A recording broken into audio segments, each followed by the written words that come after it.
Hello everyone, and welcome to today's webinar on ChatGPT. We are thrilled to have with us today a highly knowledgeable and skilled speaker, Lara Wehbe. With a strong foundation in computer science and electrical and communication engineering, Lara has a deep understanding of the intricacies of artificial intelligence and machine learning. She has earned her skills throughout her studies at the Lebanese University and the University of San Joseph, where she completed her master's in AI and machine learning. Lara's passion for technology has earned her a recognition as an AWS cloud practitioner, and her experience as a junior machine learning engineer at a tech startup speaks to her expertise in the field. Without further ado, let's give a warm welcome to Lara Wehbe. Hello, everyone. Thank you for joining us today, and thank you, Abbas, for this sincere introduction. So let's get started. I will share my screen. Abbas, are you going to record the session? Yes, sure. Thank you. We started recording already. So imagine being in a world where you have a machine that's able to understand and respond to your human questions and prompts with the human sounding and the human behavior. If this has sounded like science fiction to you in the previous days, thanks to ChatGPT, today it comes more closer to the reality. Since we are all fans of movies, I think some of you has had the chance to watch the movie Her. In Her, this is the futuristic world of Her, as we can see in the current slide. So it talks about an author who was lonely and he created an artificially intelligent system to get rid of his loneliness, where at the end of the movie, he falls in love with his AI agent. And more in movies, we can see in the Iron Man that Tony Stark interacts with Jarvis, his AI assistant. If this was science fiction today, it's so close to reality with the assistance of ChatGPT. ChatGPT uses advanced deep learning technological techniques, where it is based on an AI large language model that has the ability to generate a human-like text, allowing it to understand and respond to a variety of questions and prompts generated by human. In addition, it has a great potential in transforming the industries, ranging from customer services to entertainment, and it is a game changer in the world of artificial intelligence. In addition, ChatGPT makes us more comfortable today to have machines more aligned with our daily life and makes the machine feel more comfortable and human-like and natural. So, in this talk today, we're going to talk about ChatGPT, the by-the-book definition, and then we're going to go over the potential and limitations. Next, we're going to talk about the ChatGPT core, which is the architecture of ChatGPT. As we said, it is based on advanced deep learning techniques, so we're going to get an overview about how this technique works. Next and last, we're going to talk about more AI platforms that we are not aware of, which are similar to ChatGPT. We're going to have open-end questions and some fun facts about ChatGPT. So, the introduction. First of all, ChatGPT is developed by OpenAI. It's really important to know who invented or who created or who got all the pieces, the puzzle pieces, and made them work together to obtain ChatGPT. OpenAI is an AI organization which is based on research, founded with the goal of ensuring that artificial intelligence has a positive impact on society. It was founded in 2015 by the most prominent figures in the tech industry, such as Elon Musk, Sam Altman, Brad Brockman, Ilya Sutskever, and Roger Zaremba. So what is ChatGPT? ChatGPT uses artificial intelligence to generate human-sounding responses. It uses an artificial intelligence tool that uses reinforcement learning with human feedback and is trained on plethora of data from conversations, articles, and books. So when we say plethora of data, it just means too much data that's uncountable data. Now, what can we do with ChatGPT? It has a lot of potential. while using it in our daily life, such as writing product descriptions, blog posts, and other types of content. And this point exactly serves for copywriters, marketing specialists, or simply any passionate person that has the passion for writing articles, writing blogs, writing scientific posts, whatever. It helps in generating headlines. So, how many times you've written an article or written a post, and you got stuck with writing the headline that's going to be a hook for your post, for your article, or maybe adding a title? It has the ability to answer questions as a replacement for a Google search. Here comes the debate today. Is is ChatGPT going to replace Google, Google Search, or any other product of Google? We're going to talk about this in a while. It has the ability to write the abstract for a scientific article, and it has the ability also to write an abstract for a presentation. So, for example, for this presentation, I can go to ChatGPT and tell it, hey, ChatGPT, please write an abstract outline for a presentation talking about ChatGPT. It's important to know that ChatGPT is aware of itself as an AI large language model. So if you ask today ChatGPT, hey, what is ChatGPT? It's going to state that, hello, ChatGPT is an AI large language model, fine-tuned and trained on a plethora of data by OpenAI company or OpenAI organization. It can assist with homework. For example, let's say you have a math homework that's analysis or calculus and requires you to do triple derivatives or triple integrations. You're gonna ask ChatGPT, hello ChatGPT, please help me in my homework. You're gonna send the prompt and ChatGPT will have the ability to reply with you with the response. Now, is the response really reliable? So can we rely on the results of ChatGPT? That's another question we're gonna answer in the next slide. Also, ChatGPT has the ability to act as a translator. So here we can stop and ask ourselves, are we going to use the translator of ChatGPT, or are we going to use the translator of Google? So Google is an authentic resource. Has been known for acting as a translator. Are we going to replace Google really with ChatGPT translator? Also, this is a question we're going to answer in a while. Last but never least, it helps developers while writing and debugging some code. And this is the good part. So now let's skip to the good part and have a look about how developers can use ChatGPT to write some code. Simply put, now let's see code generation using ChatGPT. For example, I asked ChatGPT to write a small code that puts H1 in Hello World. Here is a simple code. We can see that it is written in a clipboard, so you can just copy the code and paste it in your favorite editor and make it run. Now, is it guaranteed that it's 100% going to run? That's another part of the story we're gonna discuss in a while. Also, we can use translation using ChatGPT. So please, ChatGPT, translate the following sentence from English to French. Welcome to all attendees. I guess French candidates can read this better than I'm gonna do. Now, what about the limitations of ChatGPT? What cannot we do with ChatGPT? We talked now about the do's. Now we're gonna talk about the don'ts of ChatGPT.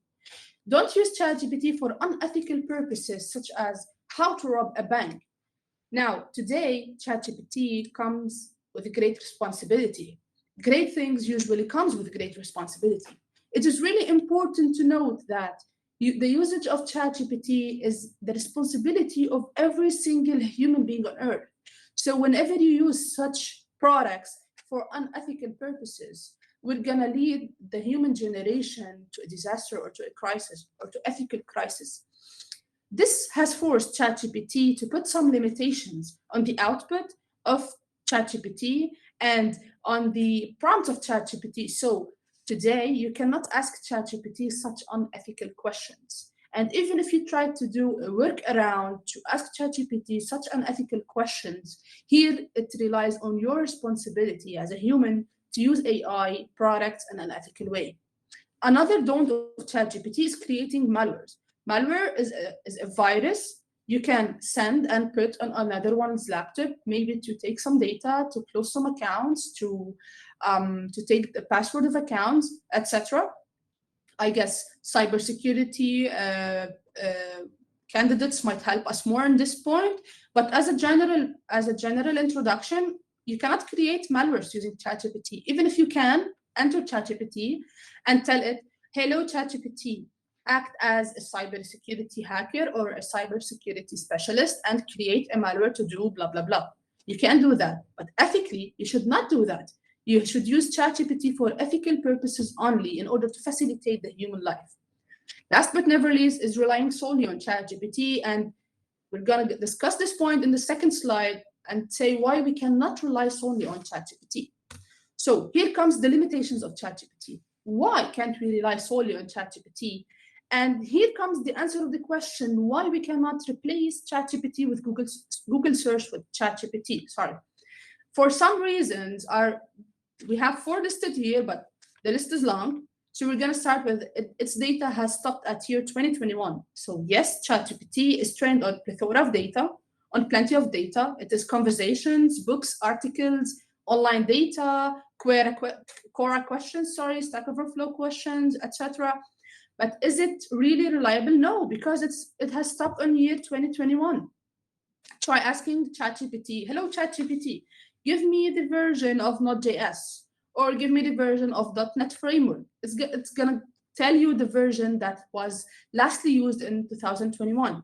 So if you're trying to get a data that has happened yesterday on year 2022, the data is not gonna be well detailed and well formulated. So the conclusion here is that you cannot rely on the data of ChatGPT. Another crucial important limitation is that it's not connected to the internet. So you cannot ask ChatGPT about the result of something happened yesterday. So hey ChatGPT, what do you think about something happened yesterday? Just tell me anything happened yesterday. You cannot ask ChatGPT about this point because it's not connected to the internet. So this is more enough result that you cannot rely on ChatGPT. It is biased sometimes, and this is normal because the data on the internet is usually biased. So I'm not sure if you all remember the chatbot that was generated and added on Twitter. I can't remember its name right now. This chatbot has been released for 3 days and was directly taken off from the internet. Why? Because it started integrating and talking with people.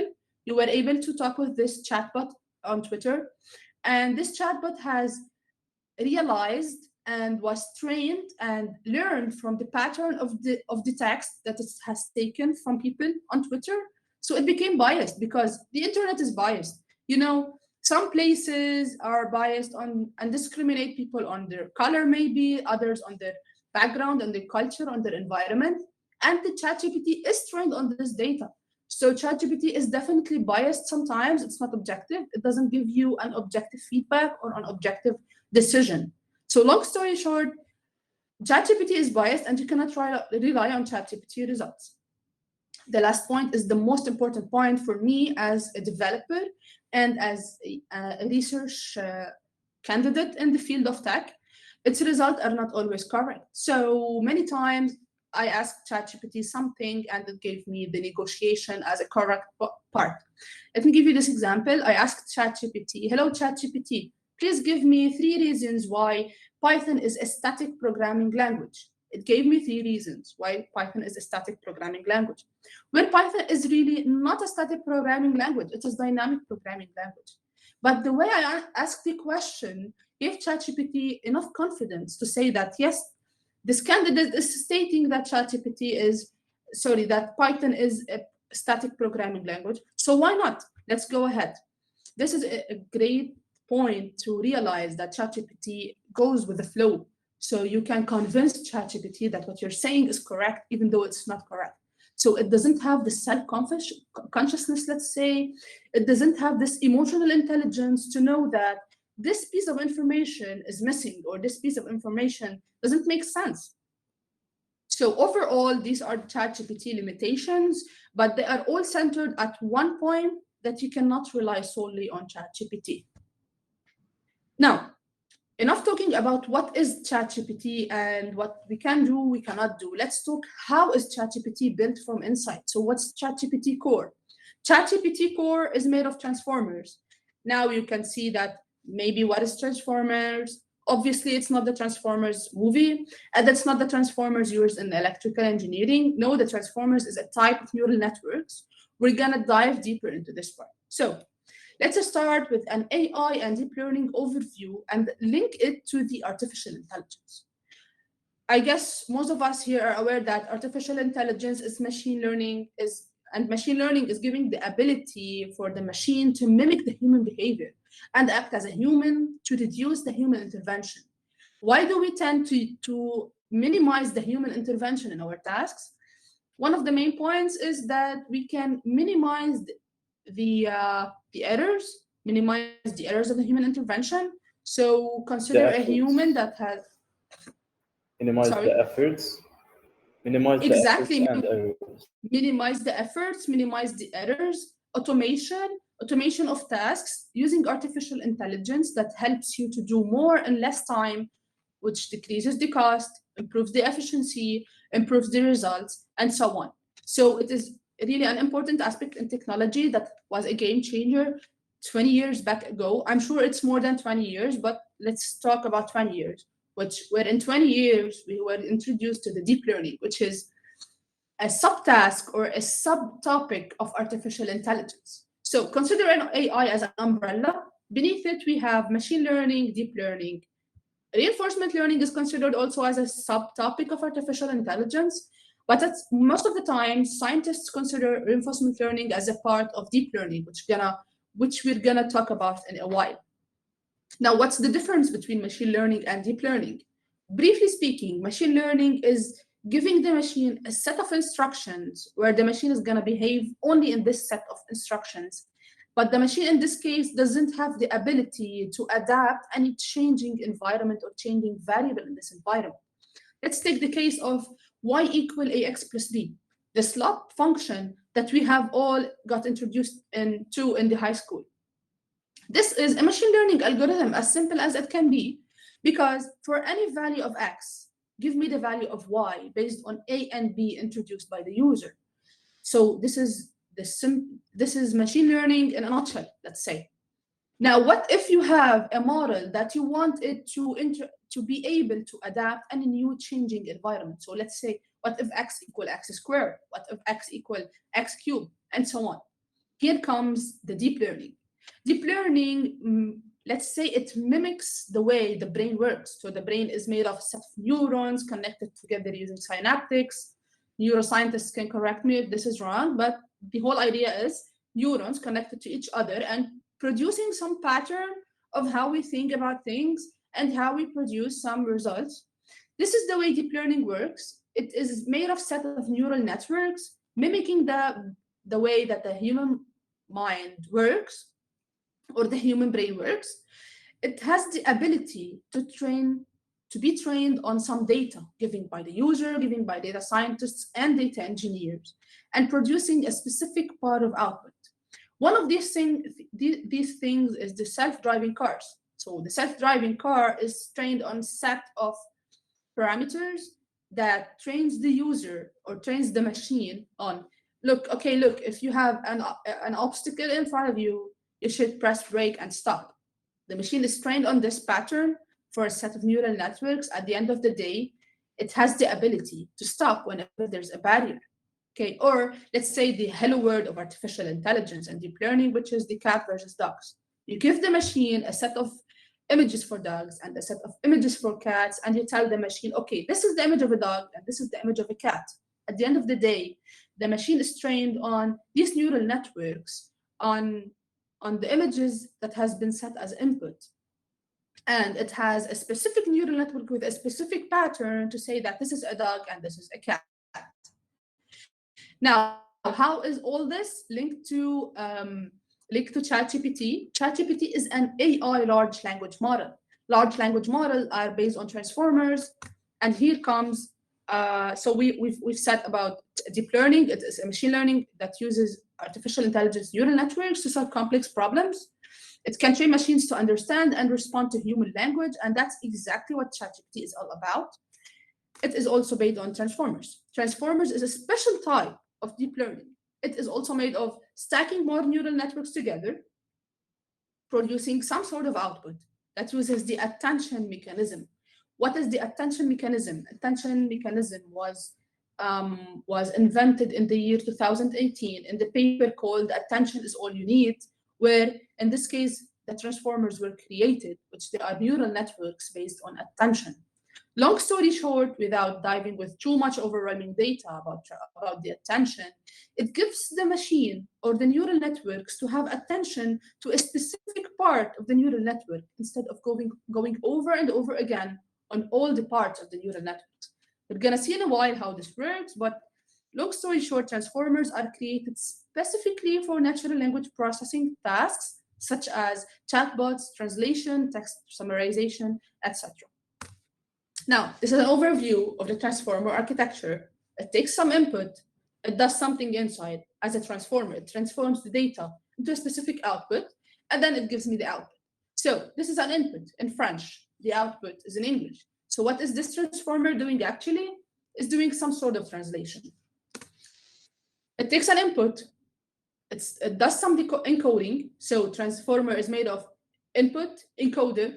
It does something inside, it decodes the output, and it gives you the output. So do some stuff with input is the core part of the transformer. This is made of neural networks where it takes the input, encode it to meet the transformer needs, decode the output in order to meet the human needs. Okay, so it's the ability of transforming, and in the case of ChatGPT, the human data, the human text, which is most probably gibberish for the machine, into a machine understandable language, which is encoded. It does some stuff inside. For example, we have y equal x squared. For each x, raise x to x squared and give me the output as y. We can consider it in this manner. So as we said, it has an encoder, it encodes the data, it translates it to English, and it decodes the data to be an English output. Let's have a small story about transformers. Consider that I am a transformer. I received a large text, a long text that has a lot of data, a lot of different topics. I am overwhelmed now as a transformer with this data. If I didn't have the attention mechanism, and if I was only a neural network using deep learning techniques, I would have been overwhelmed. I will not be able to understand the human data that you've sent me. As a transformer, I am made of a group of experts. So I have a group, a team. Each member of the team is responsible for a specific expertise. So let's say one member is responsible for translation, the other member is responsible for code generation, the other member is responsible for question answering, so on and so forth. When I receive this large data, I chunk this data based on content or context. So let's say you sent me a data as, hello ChatGPT, translate this text from English to French. So as a transformer, as a ChatGPT based on transformer, I knew that this task is based on translation. So I called the agent responsible for translation. Hello, please translate this data. Now take this data, understand the input and the output, decode it, and give me the output. This is the whole story of transformers. This is how ChatGPT works, and this is the core of ChatGPT in a nutshell. Now, if we're gonna dive deeper into the human feedback reinforcement learning we've said at the beginning, it is basically, let's start with reinforcement learning. Reinforcement learning is based on rewards and punishments. So I tell the machine, look, if you took path X, I'm gonna give you +1. If you took path Y, I'm gonna give you -1. What do you prefer? I set an algorithm that convinces the machine and motivates the machine to take the +1 instead of the -1. So in this case, the machine, whenever it takes -1, I put the human feedback here. The human feedback tells the machine, okay, look, now you took a -1 and your reward is decreasing. Please next time, go to path X in order to take +1. So at the end of the day, machine learning is not only based on deep learning techniques, it has also human feedback, which we're gonna talk about in a while, and we're gonna talk about the steps needed to create this ChatGPT. Long story short, there's a human being, which was always sitting at the back end of the machine, taking these prompts, taking a plus or minus of everyone, and redirecting the machine each time to the needed reward. Now, if you're gonna dive deeper into the steps of how ChatGPT works, step one is, I think most of you have seen this visual before. And if not, it's a good time to get introduced to it. At first, we collect the data and we train on a supervised policy. Now, what do you mean by collecting the demonstrated data and training on supervised policy? Consider you have a set of prompts. This set of prompts, which we said previously, it's made of plethora of data, is made of a huge amount of data, a huge amount of prompts and a variety of prompts that is coming from different fields. So as a machine learning engineer, I might ask the machine one prompt that is, hello, ChatGPT, please create a TensorFlow classification model for 3 classes. Another person that works in the medicine field, let's say, is gonna say, hello, ChatGPT, please give me the chemical formula of paracetamol, let's say. Another person works in the educational field, hello, ChatGPT, please give me the outline of the math lesson today that talks about powers for grade 4, 5, let's say. You see, there is a diversity of prompts now generated in simple seconds. What about a machine that has humans sitting in the back end all the time trying to get these prompts needed? This prompt is labeled. So whenever I ask the machine to generate TensorFlow, this is something related to machine learning. Whenever I ask the machine to translate blah, blah, blah, this is something related to translation, sorry. So this is the part of part 2, which is a labeler demonstrate the desired output behavior, which says, this is translation, this is the output. This is machine learning, this is the output. This is education, this is the output, so on and so forth. This data is used to fine-tune GPT 3.5 with supervised learning. We're not going to dive too much into this overwhelming information, but ChatGPT is a language model fine-tuned on another language model, which is called GPT 3.5. GPT 3.5 is also a language model. ChatGPT comes on top, does some tweakings in the GPT 3.5 to make it as a chat behavioral, as a chatbot. So this is the origin of ChatGPT. Sorry. So this is step 1, collecting the prompts, labeling the prompts, so giving each prompt a label, and feeding them to the GPT 3.5 to put it on top of GPT 0.5. The next step is comparing data and train a reward model. So we prepare the data. So for each prompt, the GPT 3.5 is going to generate, let's say it's going to generate some expected outputs, let's say output that might be the desired output. Here comes the human feedback reinforcement learning part, which is part 2 here, that a labeler ranks the output from best to worst. So as a human feedback resource, I'm going to sit down and explain reinforcement learning to a 6-year-old. Answer A is reinforcement learning is blah, blah, blah. Explains blah, blah, blah. C, D. As a human, I have the ability to say that answer D is the best among all and answer B is the worst among all. So I'm going to add the human sense here, that I'm going to add my human feedback on this part, which is going to be reinforcement learning with human feedback. Then the last part, I'm going to train this data on the desired output I've given. So I'm going to tell the machine, if you choose B, you're going to take minus 100, which is the worst case. If you choose A, we're going to take 0. If you choose C, oh, that's 1. If you choose D, I'm going to give you 100. So this is the part of giving reward for the model. And the model is going to be trained each time on a specific input, on a specific prompt.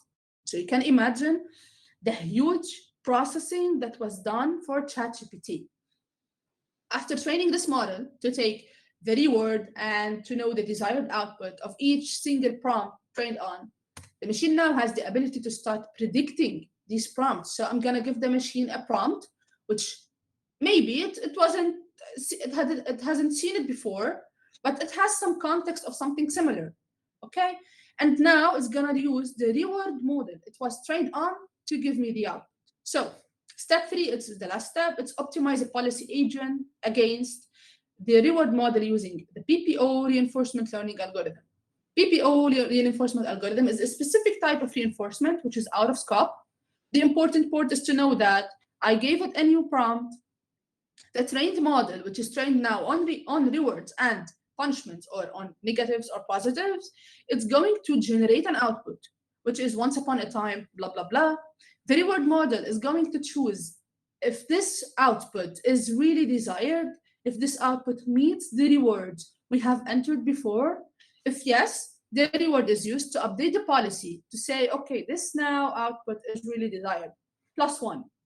Now I'm gonna give it another one, and no, this is not the desired output, -1. So please update it for the next time, so on and so forth.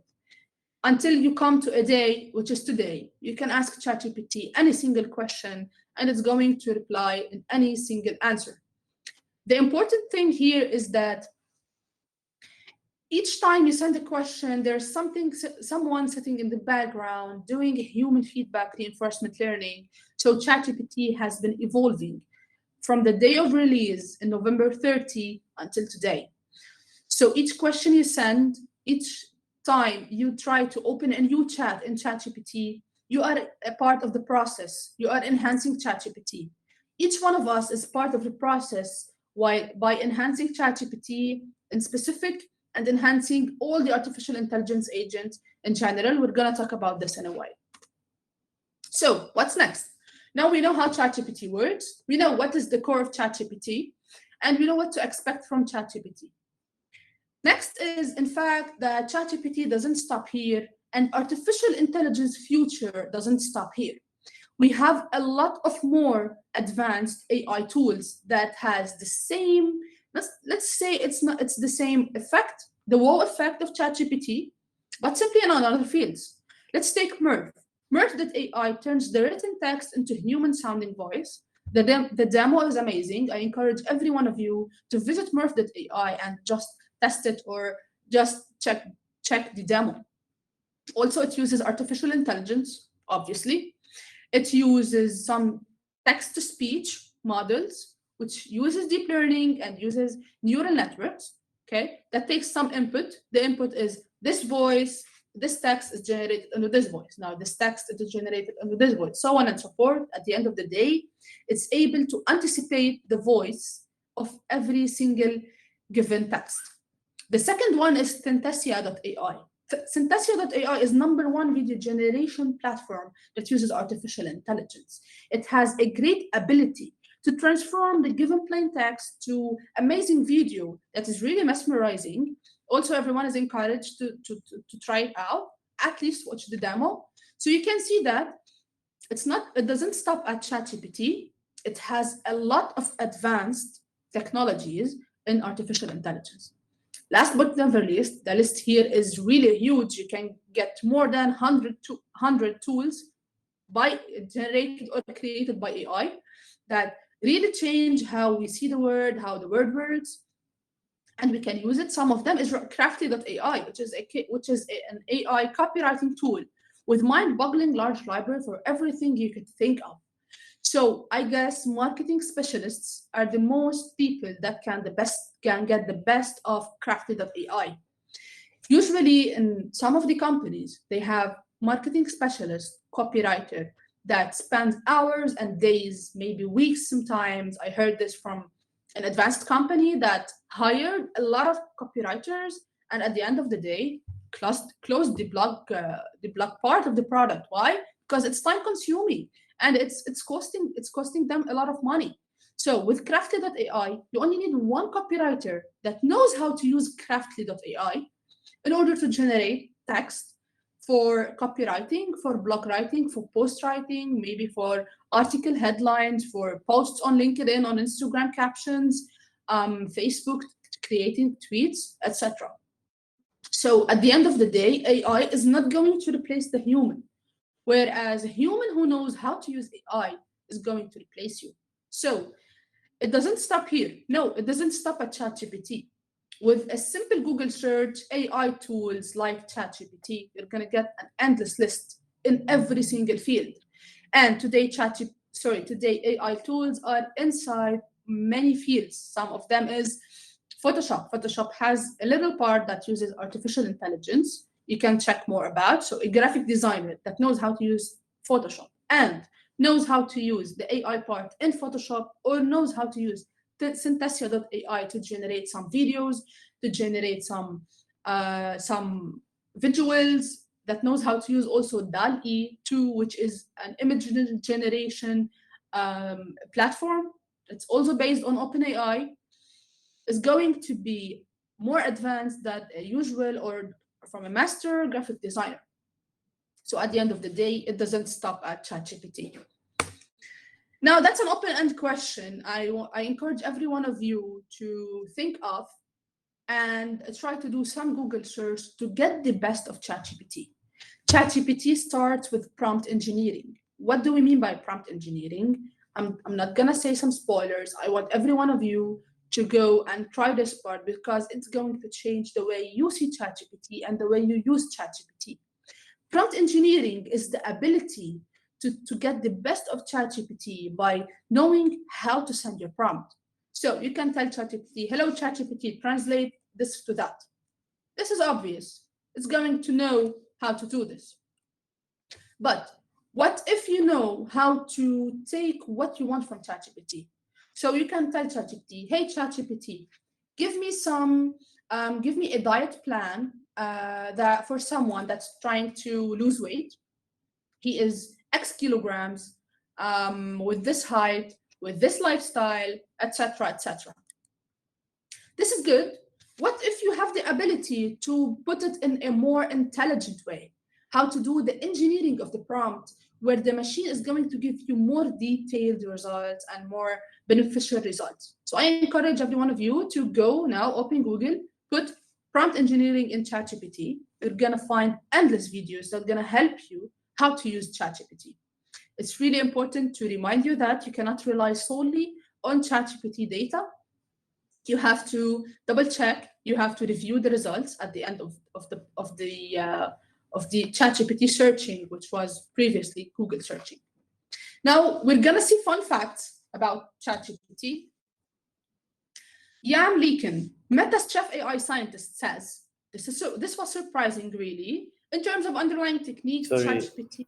sorry, Yes, Lara, for interrupting. I yes. just shared the link for a GitHub repository that's also meant for ChatGPT prompt engineering, so everyone can benefit from that. Thank you, Abbas. That's really important. And we can, at the end of the session, I can just send you some useful resources where you can share with your candidates, and everyone is encouraged to try them. Yes, sure, sure. Thank you. Most welcome. So, some fun facts about ChatGPT. Jan Leeken, Meta's chief AI scientist, says that in terms of underlying techniques, ChatGPT is not particularly innovative. So this has raised a lot of rumors. What does he mean? Is it really, maybe some people thought, is ChatGPT stole an idea from someone else? What does he mean by it's not innovative? It's doing something magical. This was expected to happen 10 years ahead. It happened 10 years before we expected it to come. What is it? What that's not innovative in it? We can now use ChatGPT to ask it every single question and get every single answer. It's mesmerizing in the way it understands the human behavior and understand the human question. It turns out that transformers is a Google invention, noted Leakin, referring to the large language neural net unveiled by Google in 2017. The paper I told you about, which is Attention All You Need, that was released also in 2018, it was transformers. And we said that the core of ChatGPT is transformers. So ChatGPT is nothing innovative. In fact, ChatGPT took a great, let's say, a great marketing wave, a great marketing campaign. Everyone was able to use it in a mesmerizing way. Obviously, we didn't see something like this before. It's just a game of putting the missing pieces together, and we obtain a good product, which is called ChatGPT. At the end of the day, it's nothing created from scratch. Transformers has been created since 2017-18. Large language models has been created since 2001, and neural networks has been even later before, since 1980. So ChatGPT today is the result of the huge research that was ongoing all these years until today. So the question here is ChatGPT still OpenAI's invention or Google's? Because Transformers is made by Google, another neural networks has been made by other mates outside of OpenAI. OpenAI was really intelligent at combining all these missing pieces together and obtaining ChatGPT? This is a question for you to think of. I think we don't have the answer today. Maybe in the future we're going to have the answer for this question. It's important to know that the debate that says ChatGPT might go over Google, or it might take Google's search. There are a lot of rumors for this. Maybe we are expecting Google to do something. I'm not sure. But as for myself, I cannot rely solely on ChatGPT. I still need Google to double check ChatGPT's data. So we can think of this question, can do some research. It is really an important, interesting topic. And yeah, that's it. So I hope you enjoyed this talk as I did. And if you have any questions, please don't hesitate. So Hassan raised his hand first. So go ahead, Hassan.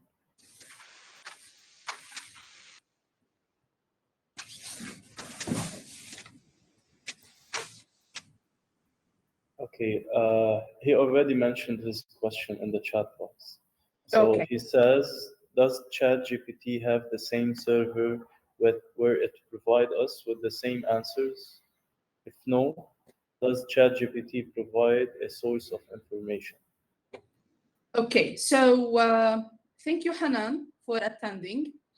Hassan, does ChatGPT have the same server where it provide us with the same answers? Please, could you clarify what do you mean by the same server?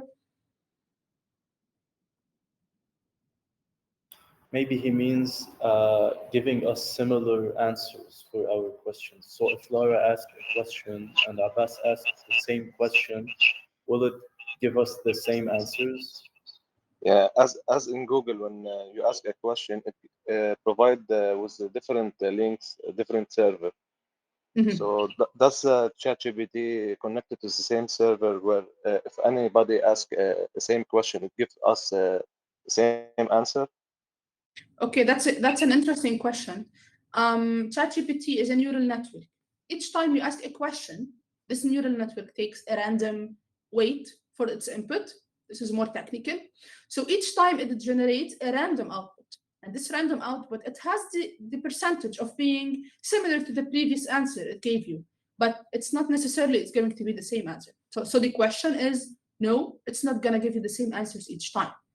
And does ChatGPT provide a source of information? Unfortunately, for the time being, it doesn't provide you with the source of information because, sorry, ChatGPT is not an open source. So we don't know the source of information for ChatGPT. I hope this answered your question.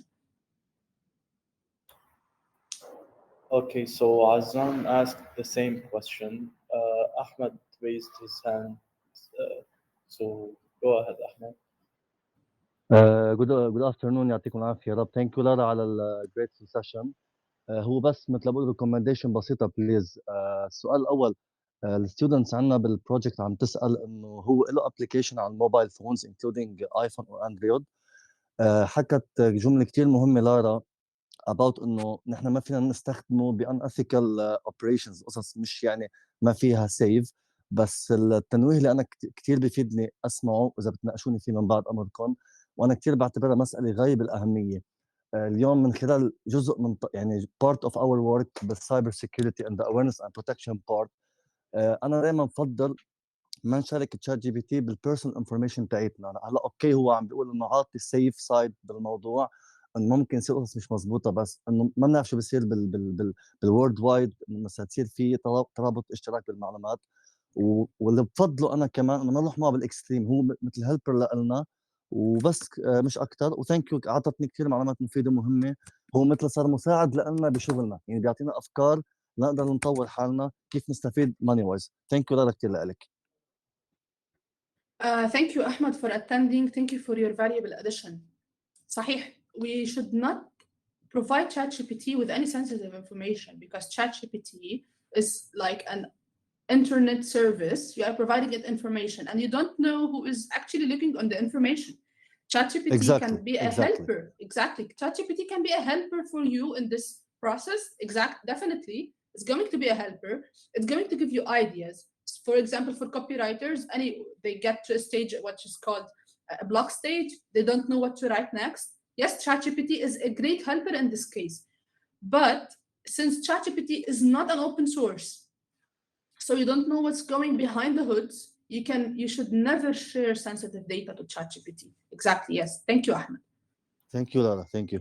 Sorry for interrupting. So Ahmed is talking about a very important topic, and now most of the companies around the world are facing this because employees within the companies sometimes share these kind of information that shouldn't be shared because they think it's fine. However, it's not. This is unethical, and this may get a lot of problems for the company. But I can give you a suggestion. If you want to get a solution from ChatGPT or other AI tools, maybe you can restructure the information you're giving it to this tool in a way where you can hide the sensitive information, such as the name of the client, his address, his all of these information. Just give him imaginary information for an imaginary client, and when you get the solution, you can just replace these inputs by the inputs you want. سوري بس في بوينت كمان مهم يعني تاكيد يعني مثل ما بقولوا confirmation on your words انه من فتره حتى عم بحضر بالاخبار يعني انا هاي بعتمدها بشغلي عامل مثل ما بقول distinguish between my personal information including mails address بالwork بالpersonal life. من فتره حتى صار في اعتراف من التيك توك كومباني هو اكيد من اهم الابلكيشنز انترناشونال وايز وبيعمل ترند كثير عالي. اكتشفوا انه في تسريب لبيانات الاشخاص. انا سوري مش عم بعطي انه لحتى خوف العالم، بس كمان الانسان بده يكون دائما على السيف سايد. عم بيكون في مشاركه لبيانات الاشخاص، يعني كانت فضيحه كثير كبيره. يعني نحن بدنا نكون عندنا البالانس بتوين انه انا قد ايه بدي يكون عندي جيننج للديتا لتفيدني بشغلي تعمل لي مصاري، وبلس بدي يكون انا بس بصحه السلامه. ثانك يو لكم. Thank you for Thank you, attending, Ahmed. Thank you. Ahmed. Thank you. So we have Frederick. He Yes. raised his hand next. Go ahead, Frederick.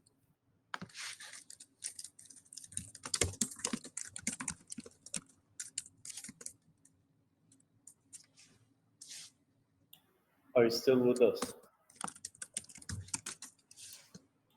الو يس We can hear you now. Yes. Go ahead. اوكي سوري كنت عم بسال عم بحكي والمايكرو ميوتد بعده. No worries. اول شيء ثانك يو على الانفورميشن you provided us. It was very enriching. بس اسئلتي ما بعرف اذا حتكون related or شوي حبعد عن التوبيك. تفضل ما في مشكلة. أول سؤال in my field as a biomedical science ما بعرف إذا how will AIs are going to affect my career إنه من risks ل advantages. يعني أنا حيكون شغلي أكتر حيكون له علاقة بالمختبرات. Do you have any idea if AIs are going to be affecting our jobs من ال risks and advantages ولا ما عندكم خبرة بالموضوع؟ Yes, I could tell you something, as we mentioned before, AI is going to be a helper tool. As long as you are able to use AI to facilitate your work, you're gonna be a step ahead in the future. So AI can never replace you, at least for now. We don't know what happens in the future because we didn't expect to see ChatGPT this fast. So we don't know if we could expect something similar in the future that can replace us. This is something it's not really authentic, and we don't know if this is going to happen. But what we are sure of as machine learning engineers and as scientists, that not only ChatGPT, any AI tool can never replace us. A person with the ability that knows how to use AI gently is going to replace you as a human. Yes. So as a graphic designer myself, let's say I'm a graphic designer, a person that knows how to use AI tools is going to do the work really much faster than I am going to do it. So this person, yes, he's going to override me and he's going to replace me, definitely, because he knows how to use the AI tools. At the end of the day, AI now is a major part of every single thing in our daily life. So we cannot deny this fact, but we can turn also this fear into know how to use AI tools and start mastering AI tools as a new skill in your field. So it cannot replace you. That's simple. I hope this answered your question. Okay. Second question, I actually have two more إذا معكم مانع. Sure. Is it possible إنه نقدر نعطي an AI some sort of emotional intelligence؟ إنه هلأ بنعرف ال AI كل شيء intellectual بيعمله أسرع من الإنسان.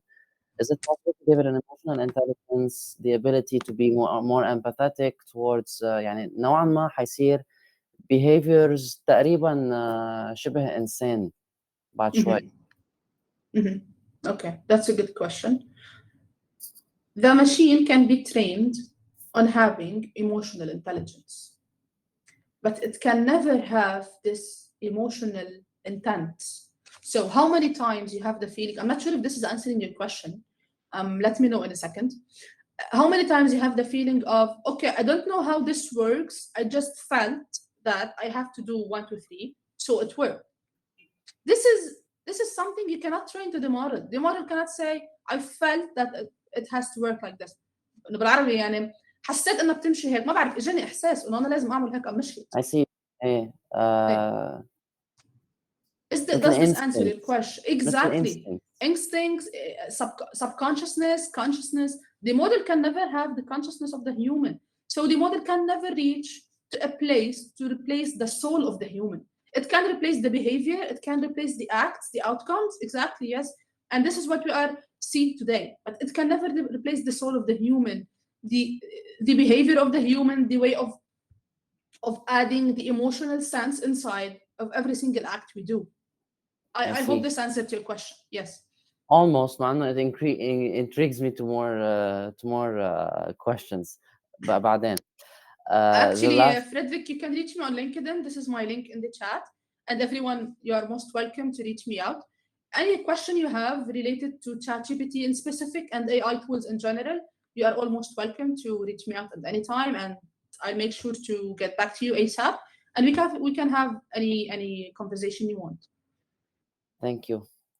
بعد آخر سؤال يمكن شوي حيكون له علاقة أكثر بالfiction, but somehow we can't deny that it might happen. Sure. With the rise of يعني AIs and discoveries اللي عم نشوفها والapplications بعدين in the future أكيد حيصيروا in our daily lives AIs. Yes. Will there be يعني في a point حيصيروا بعدين مثل يا self aware or ما بعرف يصير في مثل an uprise. عم نحكي هون أكثر in a social manner. uprise على الإنسان. هلا بعض الأفلام عم نشوفها هلا in science fiction, it's either they're going to they're gonna fight for supremacy over human or equality على القليلة. So ما بعرف how can this be is it هلا a possibility right now to consider this kind of theory? Okay, look, I think that governments today are adding some restrictions to use AI ethically. And when we use AI ethically, we're not gonna let AI reach to a point that's gonna be indulged in this way to get over us and to supreme us and to do some wars that it's gonna replace us. Like there's a movie called Zhong-Yi. I think it's a Chinese, Japanese.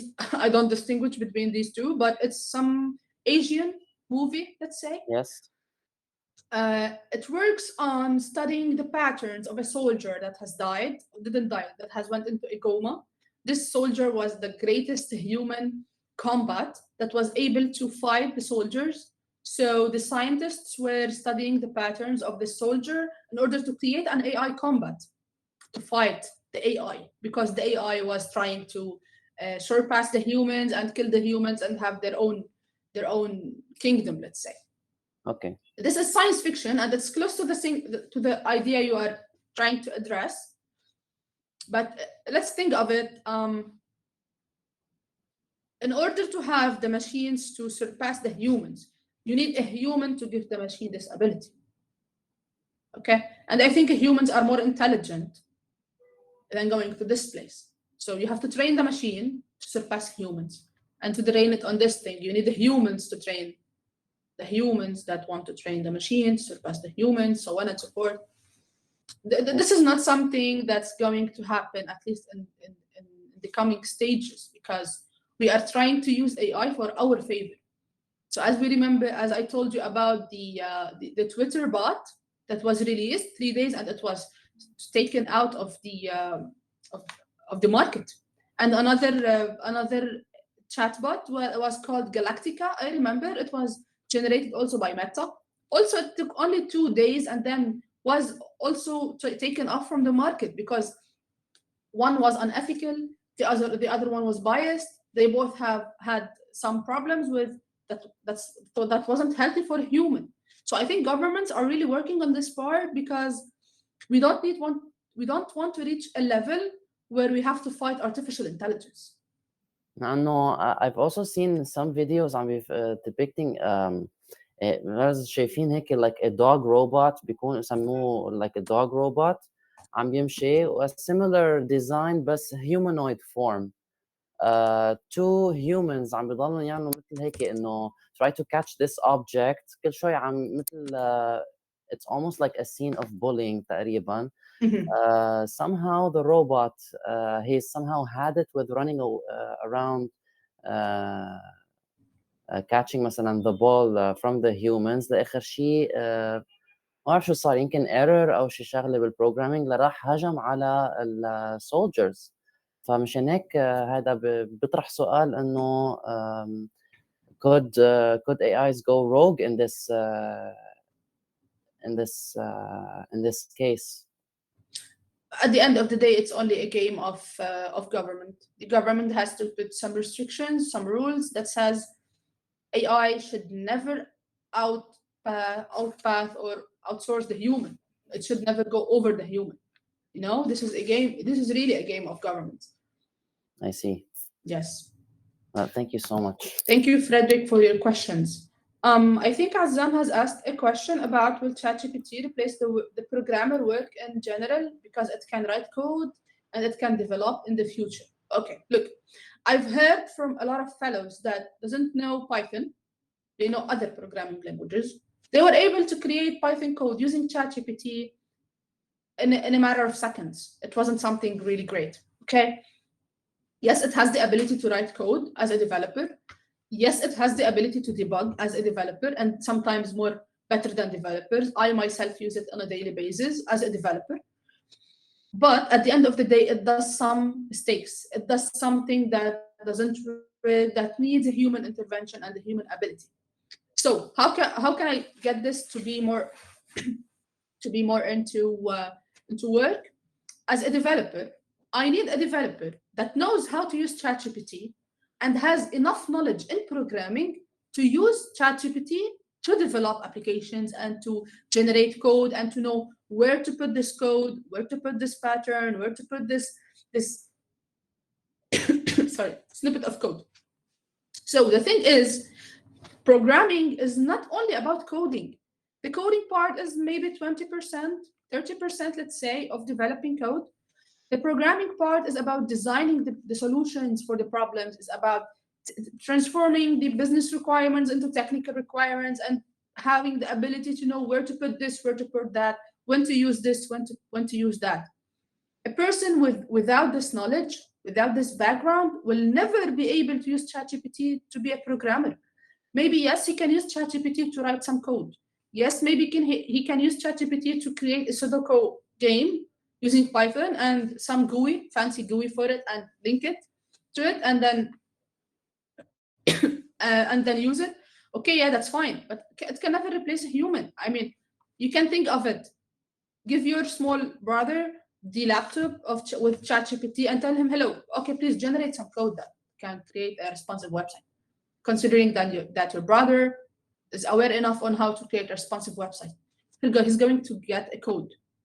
I myself consider that if I did this to my brother, he's going to tell me, okay, look, this is Jabber, and I don't want to know what does it do. Let's skip to the good part. Or maybe you can take it, copy the code, you know where exactly to execute the code, and you know where exactly to put the code and start using it, etc., etc.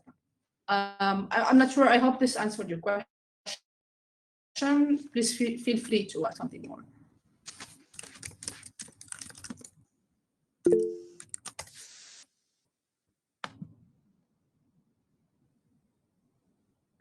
Yes, Hassan, you've raised your hand. Please go ahead. Okay, one more question. Can we benefit from the information provided by ChatGPT for commercial use?